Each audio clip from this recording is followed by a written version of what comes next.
Dentro del Parque Nacional Fiordland, en la costa suroeste de la isla del sur de Nueva Zelanda, descansa este espléndido fiordo.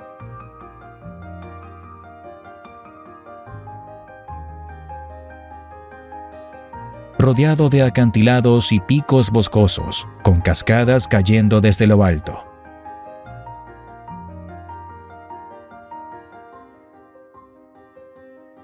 Milford Sound es uno de los lugares más lluviosos del mundo.